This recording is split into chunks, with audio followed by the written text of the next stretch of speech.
Electric केटलमध्ये 3 ते 4 अंडी अगदी सहज आणि पटकन उकडून होतात. त्यासाठी अंडी बुडतील एवढंच पाणी केटलमध्ये असायला हवं. केटल पूर्ण भरण्याची गरज नाही. एक चिमूटभर मीठ टाकूया आणि केटलचं झाकण बंद करून केटल ऑन करून देऊया. केटल अर्धीच भरलेली असल्यामुळे 2 ते 2.5 मिनिटातच केटलमधलं पाणी उकळून केटल बंद होते. अंडी अशीच केटलमध्ये 15 मिनिटं राहू द्या.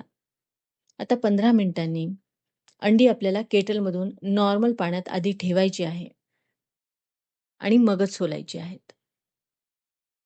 त्यामुळे अंडी सोलायला सोपी जातात आणि सोलताना हाताला चटकेही बसत नाहीत.